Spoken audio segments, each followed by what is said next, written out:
আসসালামু আলাইকুম, কি অবস্থা সবার? তো বাইরে হচ্ছে ঝুম বৃষ্টি। এই যে আমাদের কাঁঠালগুলো এখানে রাখা হয়েছে আর বৃষ্টির পানি পড়ছে।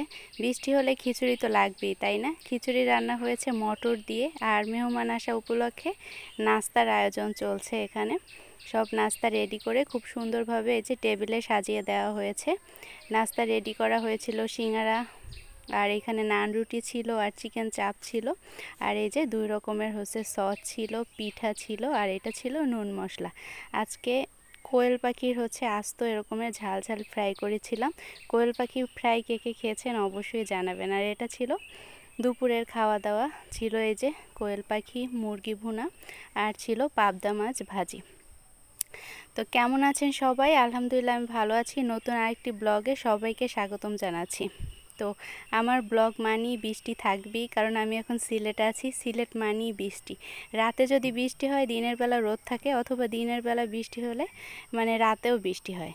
দেখা যায় যে সাধারণত বেশিরভাগ সময়ই বৃষ্টিই থাকে, রোদও থাকে, তবে হচ্ছে বৃষ্টির পরিমাণটা সিলেটে একটু বেশি। এই যে কাঁঠালগুলো পেড়ে রাখা হয়েছে, তো বৃষ্টি হয়েছে, আজকে আমরা খিচুড়ি খাবো। এই যে পাতলা করে মটর, ডাল, সবজি সব কিছু মিক্সড করে এই যে খিচুড়িটা রান্না করা হয়েছিল, আর আমি হচ্ছে ঘি দিয়ে নামিয়েছিলাম। ঘি দিলে হচ্ছে খিচুড়ি খেতে কিন্তু অনেক বেশি মজা লাগে। আর ছোট ছোট করে আলু কেটে দেওয়া হয়েছিল, মসুর ডাল, মুগ ডাল, সবজি, শাক, আর ছিল মটর। তো নাস্তা রেডি করা হয়েছে। এটা ছিল তেলের পিঠা, খুব সুন্দর ফুলে উঠছে, তাই না? পিঠা ফুললে দেখতেও ভালো লাগে, আর এই পিঠাটা খেতে অনেক মজা লাগে। এটা ছিল তেলের পিঠা আর কি। তো এটা আমি ভাজতেছিলাম। তো মেহমান আসা শুরু হয়ে গেছে সবাই, তো আমরা নাস্তা আগেই রেডি করে ফেলছিলাম। আর এটা ছিল নুন মশলা। নুন মশলাটা হচ্ছে সিলেটের একটা ঐতিহ্যবাহী পিঠা, আমার কাছে বেশ মজা লাগে এটা তেলে ভাজি করে মানে খেতে।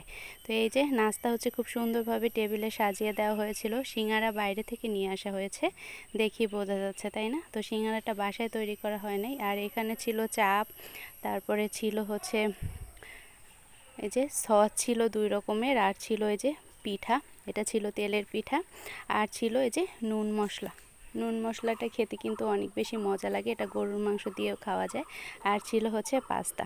তো কোয়েল পাখিগুলোকে খুব সুন্দরভাবে আমার শাশুড়ি পরিষ্কার করে দিয়েছে। এটা হচ্ছে আস্ত আস্ত ফ্রাই করে তারপর হচ্ছে একটু মশলা লাগানো হবে আর কি, মানে ঝোল ঝোল হবে না আর কি, ঝাল ঝাল ফ্রাই হবে। তো আমি খুব ভালোভাবে এটাকে ভাজি করে নিয়েছি, একটু মচমচা করিয়ে ভাজি করেছি, যেহেতু হচ্ছে পাখি, এটা মচমচা করলে মানে খেতে মজা লাগবে, একদম কুরকুরে হচ্ছে লাগে, অনেকটা হচ্ছে বক অথবা কি বলবো কবুতরের মাংসের মতো, তবে একটু হাড়গুলো মচমচা, মুখে দিলেই বেশ মজা লাগে খেতে।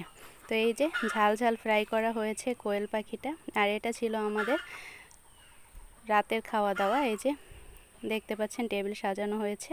এটা ছিল এই যে ঝাল ফ্রাই কোয়েল পাখির, আর ছিল মুরগি ভুনা ছিল, আর পাবদা মাছ ভাজি। ব্লগ দেখার জন্য ধন্যবাদ। আল্লাহ হাফেজ।